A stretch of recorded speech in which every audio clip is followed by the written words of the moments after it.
Welcome, everyone, to Meetings and Miles. I'm Pamela, business development consultant and writer. And I'm Mark, a sales and marketing operations consultant. How have you been, Pamela? It's been a minute since we last recorded. It's haven't talked to you in a while. I know it has been a minute, and it feels like a few things have been going on. It's officially summer here in Winnipeg, which is lovely. And that means I've been playing a lot of frisbee, like a lot of frisbee. I used to play maybe once a week. I'm now playing 3 times a week. It's really fun. Throwing in the odd fun run with friends. My distance running has been suffering for my short sprints in frisbee, but that's okay. We're just adjusting to it. But yeah, I also had some lovely travels recently too, to Vancouver, and then I'm having a trip to Ottawa coming up that I'm excited about. And how about you? How are you And that's doing? I was gonna say I'm doing great, but that's awesome. Just a little bit of a teaser there. We've got an upcoming episode about Pamela's trip to Vancouver. So stay tuned for that. But I've been doing excellent as well, Pamela. I've Two have been really enjoying our spring weather, though we do need a lot more rain here in this part of the world. Mm. Fishing season is well underway and it's been incredible so far. So I'm really excited by all the fish fries we're going to have this summer because the fishing has been fantastic. Awesome. And speaking of fantastic, Pamela, you brought a wonderful guest for us to interview. We did the interview a while back, and tell us about the guest. Yeah, absolutely. Paul Bailey, I met him in the world of tourism. He is the sales director of international market in Discover Halifax. But as he shares, it's just the potential or possible third chapter of his career. Love how he details all of it, and he is just such a treat. So it was lots of fun having him on the show. Amazing. And with that, let's get to our interview with Paul. Hello, everyone, and I'd like to welcome Paul Bailey to the Meetings and Miles podcast. Welcome, Paul. So happy to have you here. Thanks so much, Pamela. It's a pleasure to be here. So, Paul and I go distantly back. We've known each other for a couple years, have met in real life as well as connect virtually. But yeah, Paul, why don't you share with us a little bit about yourself? Yeah. It's funny to say this, but I'm going to say that I'm in my third career. My first career was with General Motors throughout Canada, and then I made it back to Halifax. And since we've been here, ran a couple advertising agencies. And then in the third career, I decided to shift gears and take a role with Discover Halifax, selling international associations this amazing city that we're in. That is awesome. I love the 3 chapters, and I can relate. I had the actually, Mark and I both had time in aviation, and then did different chapters within our career. But I think your background in automotive has always made me like how we instantly connected in the tourism world, because there's a lot of synergies there. Oh, absolutely. Between aviation and automotive, they're all complicated. The only difference is I can drive a car, I'm not allowed to drive a plane. Yeah. You could try. It is an interesting world, the tourism world. If you don't mind, like telling us a little bit more of that about that and how that takes you on the road yourself. Yeah, it's interesting. For me, when I think about what I do, it's about selling Halifax in a way where I'm trying to position Halifax as a real destination. The simple fact is, I'm speaking to people from around the world and asking them to trust in Halifax and trust in me that this city is the right place to host their next event.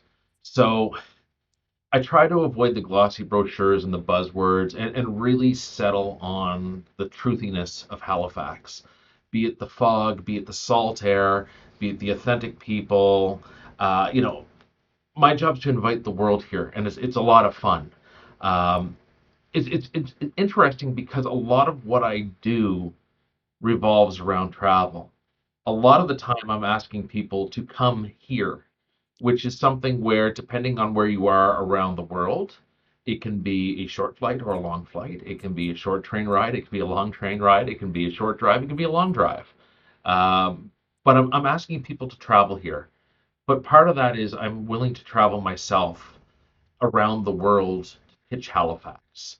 Because I personally believe if I'm going to ask you to come here, I'm going to travel to wherever you are to tell that story in person because I think that story deserves to be told live and in person. I don't think it's something where the story can really be told with a brochure or a pitch deck.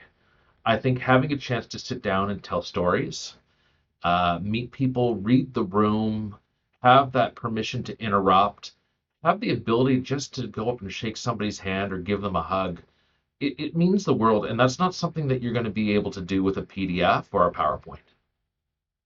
That's phenomenal. And if I could just unpack that a little bit, because I did Absolutely. something similar. I was selling Manitoba to as an international education destination. And so you've got to start off with what's a Manitoba. For people who may be less familiar with Halifax, is there a common hook that catches them? Funny you say that, Mark. Like you, what's a Manitoba? There's what's a Halifax and what's a Nova Scotia. Um, Depending on who I'm talking to, sometimes it's we're a Boston, just further north, further east, and smaller. Believe it or not, that works very well for folks who know what a Boston is. But ultimately, what it comes down to is talking about the attributes of the city that matter most to the folks I'm talking to, which is why it's so important to be there in person. We're a walkable city. We're an oceanside town. We have deep roots, both with the indigenous people who lived here for time immemorial before we did. We have lots of really interesting quirks. We have lots of things that make us an amazing place to host, but also we're aware of who we are. The simple fact is you're going to come to Halifax and it's not about the tallest skyline. It's not about, the picturesque mountain range in behind the city. What it's about is you're going to come here and you're going to experience a place like no other. The simple fact is when you get off the plane in Halifax, although the airport is about 20 minutes outside of the city, it's 20 minutes no matter what time of day it is. Right. You're going to have, a drive to the ocean that's 15 minutes no matter what time of day it is. You're going to smell the ocean. You're going to smell the salt air. As soon as you get off, somebody who, if they didn't talk your ear off the whole flight into Halifax, as you're waiting for your luggage, they're going to talk your ear off there. It's just something that happens that can't be described until you sit down and you share that first meeting with somebody or that first coffee or that first drink, and you start to learn what's important to them so you can really frame up what Halifax is in a way that matters most. That's awesome. And a 20-minute commute to the airport from a lot of these cities would be nothing. I mean, they spend sometimes hours getting to the airport. So only 20 Yes. minutes is fantastic. Yeah, it's one of those things where, when you get here, then you understand it. Mm, Which is why, travel also shapes my career the other way, like I said before, about mm, bringing people here. People think they understand until they land at an airport where it's been upgraded, it's been updated, it's won a ton of awards, but the root or the foundation of that airport remains the same. It is simple. You're mm. not going to have to walk through a retail mall to get to your gate. You're going to go upstairs, you're going to turn left, or you're going to turn right. When I sit down and draw it, I can draw it on a bar napkin. It's a rectangle. It's very simple. There are no shark heads. There are no, terminal one, two, three, four. It's remarkably efficient. Mm. And the fact is, it's connected internationally and globally, but it's all out of a package that people still understand. And by the way, at the top of the stairs, bottom of the stairs, before security, after security, before you get to the airport, all these places you'll find at Tim Hortons. So you're good to go. Priorities. Excellent. And I mean, and I love how you say that, like, until people actually experience it firsthand, they can't possibly know what Halifax is like. And I've been so lucky to be there myself. But I also make you think on the flip side for you, saying how important it is to see people where they live and see them in person, but get that additional perspective. And I mean, a question that we like to ask here is, do you have an idea of how many countries or cities or more countries that you've been to? And I'm really interested in your answer. Yeah, and I know you and I have talked about this a little bit before as well, and Mark Mm. I think did as well. The simple fact is, I think making memories versus counting countries is really important to me. Yes, dozens of countries, absolutely. But the simple fact is, every time I travel somewhere, I try to collect or make a memory of the place, the people, the experiences, the food, and everything else. So I like to say when I travel, I'm not, notching another hole or another tally mark or anything like that. I'm actually adding to let's call it a bank account of memories, and I get to deposit every single time I go somewhere. Whether it's all of a sudden having an authentic Gurjati meal Mm. in Kandahar, whether it's walking through, an airport with that familiar teal carpet, Yeah. whether it's, getting lost somewhere and it turns out the person you're lost with is a board member who the next day turns out that they're on the decision the decision board. Like things like that is what matters to me. And for me, travel is about gaining wealth of experience Mm. more than trying to take math on. Mm-hmm. I love that answer. That is incredible. But having made all those memories, any interesting stories you want to able to share with us from some memories you made, some harrowing Yeah, moments, or it's funny. I have my fair share of stories, and I've never met a podcast or a microphone I don't like. So, it's something we could go on for hours about that. But the one that stands out most recently is that Gurjati meal. Mm. So I flew to India late last year to pitch a conference, and I flew into New Delhi and then down to Ahmedabad and then over to I took an Uber from there. And in Kandahar, they have a very specific, I'm going to call it like, it's an authentic meal. There's no other way to put it. Um, and the food just started to come.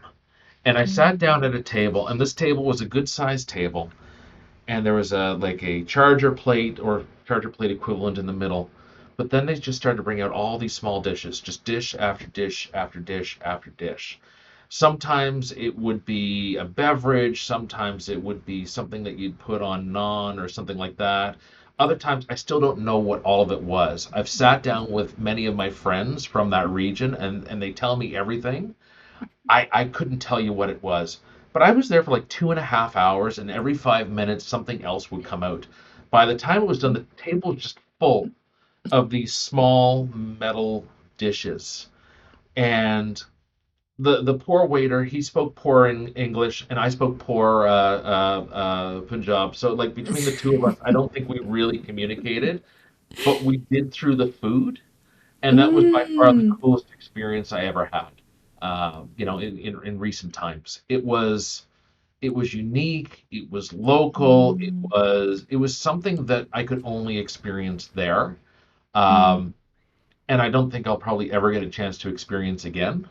And Mm. because of that, those are the types of things from memory uh, that really stay with me.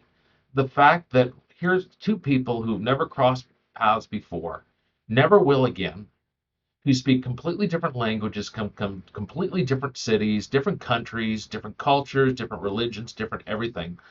And here we are sharing an experience through this food is something that only can happen when you travel. Yes.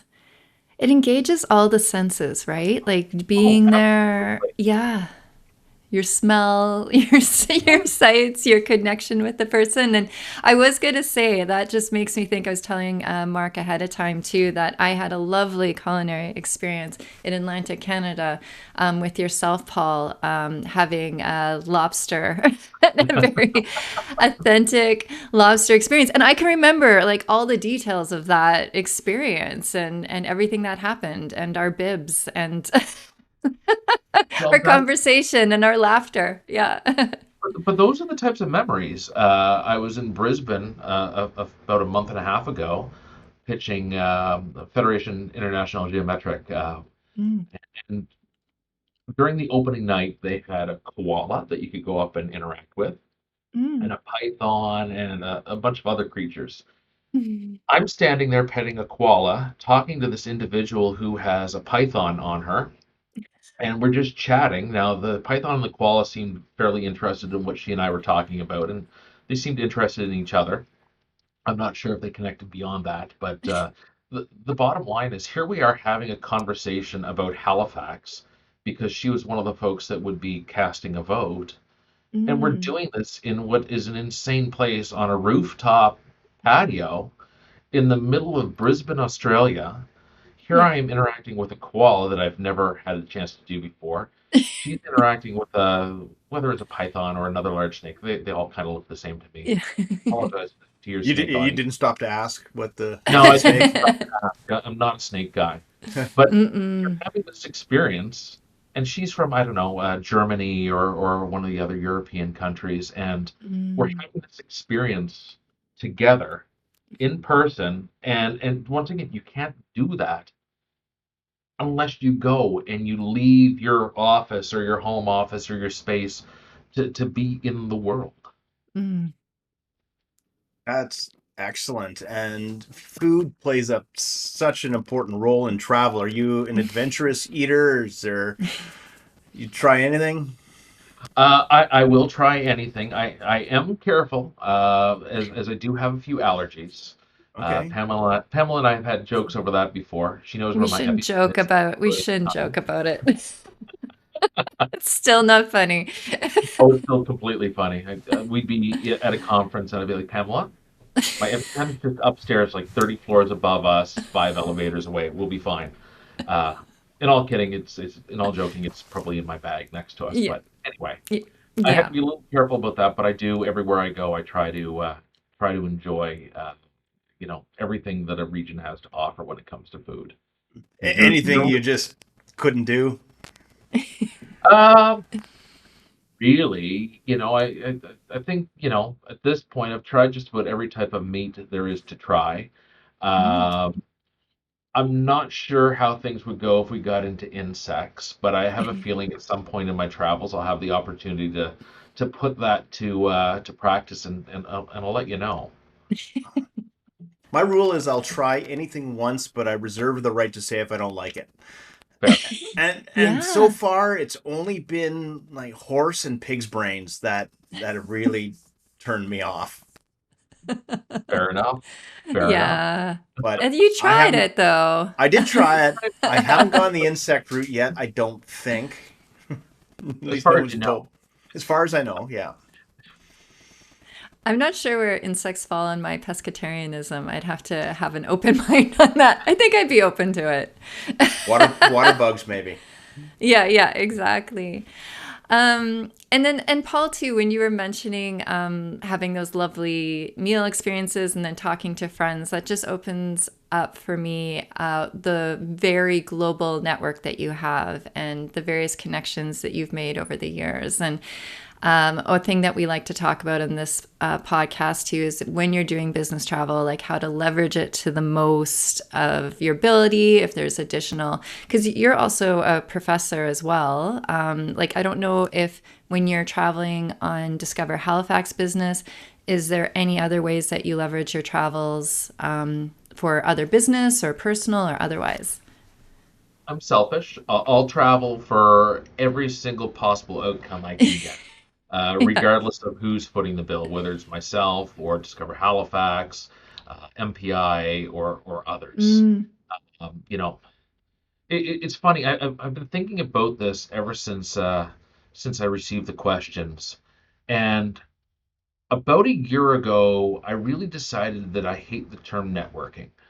And it kind Mm, of goes back to the whole concept of how many countries have you been in and coming mm, up with a number. And the reason I hate that is because I feel that it has a lot of baggage. It has a lot of good and bad baggage attached to the term. And I think a lot of people try to force networking in events and they mm, try to force people to do it. mm, And I don't like to be forced to do that. I tend to be the one who will be like, I'm very good at it, but I'm going to go over there in the corner and maybe have a beverage instead. And then when this is done, we'll go back about our day. Um, where I've landed, and I'm still working on this, but I kind of feel like I collect humans. mm. So Well, tell us more. like, I want to find those people that I'm going to meet when I'm lost looking for Terminal Mm, 2 that has been demolished 5 months ago. I'm looking for these real people. I'm looking for mm, people that are interesting to me personally, professionally, academically. I'm mm, looking for people that share an interest or share a desire to learn more. I don't believe I can change somebody's opinion about Halifax if they are locked in saying that it's a small shipbuilding city in northern North America and that's all I want to know about it. I want to find people that are inquisitive, that are curious. I want to collect these people and I want to keep them in my circle. And yes. yes, they're in other people's circle, but I'll be very greedy. And if I can keep them in my circle, absolutely yes. I want to find people who relish in, you know, weird knowledge of whether it's about, airplanes or fishbowl buses or God knows what else. Those are the types of people that Halifax will resonate with, and they're the type of people that I want to be around. Um, Mm, you know, some of my strongest business relations, they never started with LinkedIn or at a conference. They started in the lineup for the conference, or they uh-huh. started in a shared cab or shared tuk-tuk. They start there in the margins. They start in places where we're not wearing our costumes and our masks. Mm, They start in places where we're human. They start mm, in places where all of a sudden a joke is made about an overly complex Starbucks order or about trying to find that elusive Terminal 2, which, like I said, no longer exists. Or, trying to figure out what's going to happen. We're the only two who speak English and somebody's luggage is lost. mm, That's where I find I collect humans to add to my circle. And mm, and I think that's really important because, there's this odd clarity that comes around 2 a.m. when you're still waiting to find out if your luggage is going to arrive and you're hungry, you're thirsty, you're tired. And at that point, you start to see the true humanity of whoever it is you're dealing mm, with. And that's when things get special. That's when all of a sudden, between those stories, between beers or whatever it is you happen to drink, you actually start to develop that relationship in a meaningful way. It's no mm, longer transactional. It's no longer about who can offer the biggest discount for rooms or the biggest ICAF funding or anything like that. At this point, it's let's have this conversation and see if there's a fit. And if not, we will be friends or we will be, connected in a mhm, more meaningful way for the rest of the time we're doing this. But at the same time, there'll be no emotions, there'll be no false bravado. It's just here we are. Oh, that's beautiful, Paul. And I think that really resonates. I haven't necessarily taken networking out of my vocabulary, but I have been redefining it. Like absolutely, like the quality over quantity. We all have sales backgrounds, and we had KPIs of how many business cards or how many people can you meet, not necessarily like how many people can you re-meet or nurture the relationships. And I think the collecting humans concept is really lovely. And I mean, the fact of the matter is, there's billions of people on this planet, and if there's one that you just don't have like that serendipitous, like magical, you have this connection in this like very random circumstance that you find each other in. There's so many more people in the world, and to build your inner circle in that way, I think it's very special. Well, and the other part, and you're right, we all have KPIs, but I also kind of came to the conclusion, and maybe it's just, third career slash third chapter slash, having 20 some odd years experience. I don't chase those KPIs anymore. Mm. Uh, I chase the process around delivering against those KPIs. And I know that if I do that, and I know if I collect those memories, collect those humans, do it in a different way, I will fulfill everything and anything set out by my organizations for success. Hmm. Uh, if you look at Halifax specifically, we've set record years for international conferences and events. We're on a wonderful journey here right now, and that's not me stressing about how many business cards. The thing is, when I do that, I get so laser focused in on that that I forget the real reason we're doing this. And if I keep the real reason front and center, I will give out those business cards. I will have those leads. I will have those pitches. I will have those opportunities, and I will have success. And that only, once again, comes from this human to human connection. No, I love that. But with all the traveling you've been doing, and you mentioned to us off air that you've got a few trips coming up. How do you take care of your well-being on the road, whether it's staying productive, balancing, work-life balance, all that good stuff? Look, the simple fact is I've got two amazing daughters at home, Mary Grace and Gwyneth, and my wife Rebecca is an absolute rock star. And I I can't say enough, without them I wouldn't be able to do this. That's part of it. The simple fact is Rebecca and I have been together for decades. We met each other in high school. And the simple fact is having a strong foundation at home certainly helps with the mental health while you're on the road. Mm. You know, I think that I won't say that I stay sane completely when I'm on Yeah. the road.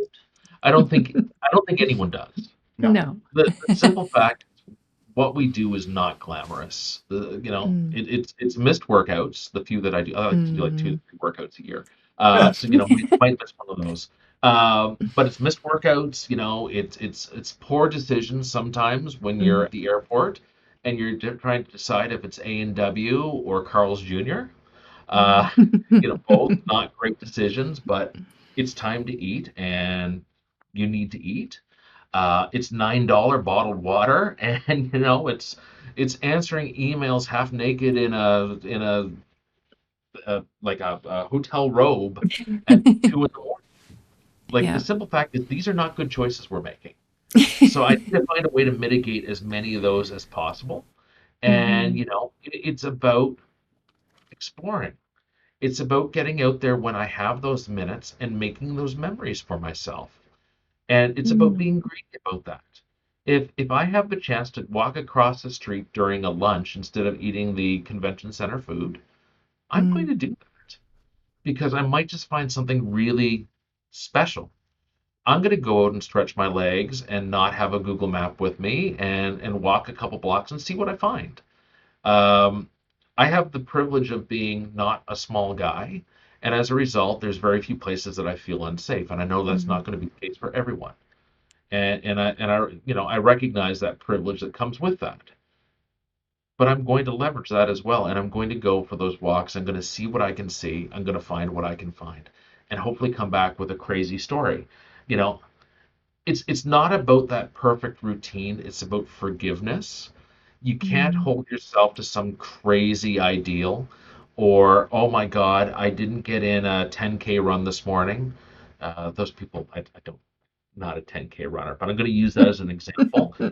I'm not getting in those steps. I'm not eating the kale, but I'm going to do Mhm. things that I can do for myself. I'm going to pack light. I'm going to try to keep some rituals. Mhm. Make sure at the end of the night I brush my teeth and I get into bed.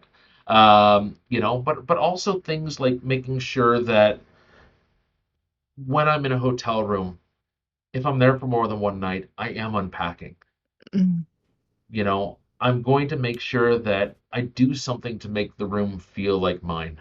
Maybe it's Mm. throwing on a really great playlist. Maybe it's throwing on a podcast. Maybe it's doing something like that. Maybe it's just about having a good pen and a piece of paper to write with instead of, whatever the hotels decide to put in. The other thing is, I know that I miss things when I travel. So when I get Mhm. home, I do everything possible to be in the moment with my girls and my wife. It's important to switch gears. It's also one of the reasons why I work in an office and not my home office. I do Mm. that because I think there needs to be those borders, those gates between. And if I can't step away, then I can't be there so that when I do travel, I have that basis to work from. Paul, your, your memory collecting, your human collecting, your work-life balance definition of, because that's even like something that people are avoiding saying nowadays too. But I love like how you've captured that, being present in the moment and making most of the other moments. That's just gorgeous. Paul, this has been incredible. This has been the quickest half hour ever, or 30 minutes with you. Do you have any final thoughts that you'd like to share with us? Yeah, when I travel, I try to keep a couple rules floating in my head, and I've written a couple of them down, and I like to share them. For me, the big one is listen first, always. Some people say it's a good negotiating tactic. I just think it's a good human tactic. Listen. And then the two most important words that can come out of your mouth are thank you. Regardless of language, regardless of background, anything else, everyone's going to know some form of thank you. And English thank you, usually everyone knows. If not, it's very easy to say merci or gracias or anything else. The simple fact is starting at a point of gratitude will always move the relationship forward in a meaningful and heartfelt way. Um, Never board a plane hungry or angry because both are going to betray you. Oh, The that's the simple best. fact is, we know that. We also know that every hotel room has two outlets, and one of them is going to be behind the bed. And, we've talked about this a lot, but the simple fact is, try the weird food. Go Mm. explore. You know what? You're not going to know what it is. And that's where the story, that's where the memory is. And the simple fact is, if somebody offers you something they made themselves by hand, or they baked, or they cooked, or something like that, eat it. It doesn't matter what it is. Eat it. Try it. Yes, somebody in a sketchy place, maybe not. But for the most part, the people that we're traveling and we're running into, if somebody says, hey, I want you to try this because it's something that I absolutely love, try it. Collect the memories, collect the people, and have fun doing it. Mm. Oh, that That's is life some. advice. I love it. Okay. That is great, great advice. Well, Paul, how can our audience connect with you? How do we find you? usually in the air. Zone 1 or 2 is typically where you'll find me. Either in Perfect. the front of the plane celebrating good choices, or the back of the plane regretting bad ones. You'll find me there. You'll also definitely find me on LinkedIn. You'll Mhm. find me there, Paul Alexander Bailey. And the thing is, you'll find me here in Halifax, or you'll find me somewhere in a lounge or in a crazy place somewhere worldwide. If I'm where you happen to be, let's connect. Let's go and Mm. have that coffee. Let's try something different. Show me what you've got. Let's go and have make those memories.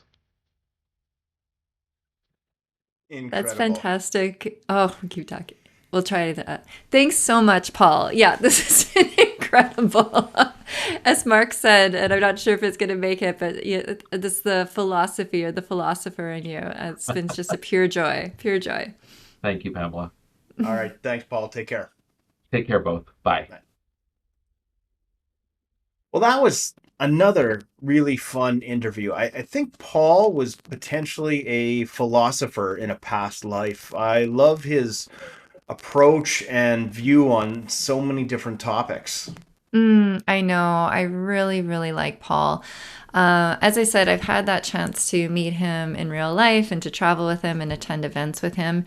And I think, like, when you really summarize all those takeaways he had, like, I think that's really the way we're all trending right now, like, to really deepen our connections, the collecting humans, as he said, over networking, because of the definition around networking that can sometimes be negative.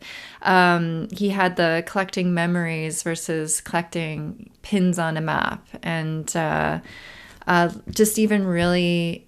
I think back to even the connections when he said, like, making them more in a serendipitous way, like more authentically, if you will, not maybe as it can sometimes be artificially architected in these networking events and these meetups and those different ways. And being with Paul in the room, I have absolutely seen him work, and he does really take that time to soak in the moments and really soak in the person that's standing in front of him and really like learn as much as he can about them. And I guess one last thing too would be that culinary experience. I think that is a beautiful, we call it a trend, but I mean, what it's been around forever. Bonding over food, bringing people together. Is a very special ritual. Yeah, connecting over food is as old as time. I think it's like in all my travels, it's I think every culture celebrates with food. I don't know one country or culture that does not. And when you go different places, they're like, "Oh, Mark, come, you're going to come to my country and we're going to feed you so well. It's going to be amazing." Like, yeah, that's what everybody says. Like, no, no, but for us, it really happens. And okay, but Yeah. everybody does it, and I love it. And just, I think he was really articulated well what people are thinking, especially when it comes to, networking and events. As he was speaking, I'm like, yes, that is exactly what I'm thinking. And I just never had the words before, and he really put it into words quite well. So loved having him on as a guest. We love those guests from Atlanta, Canada. Don't we? That is our probably second and a half guest because Chris, he had spent some time in Atlantic Canada, Yes. who's living in the UK now, but love our blue nosers. Uh, Pamela, where can the good folks at home find us? Yes, you can find us on LinkedIn and Instagram, and we'll be sure to include all those links in the show notes. All right, have a great rest of the day, everyone. Safe travels! Bye.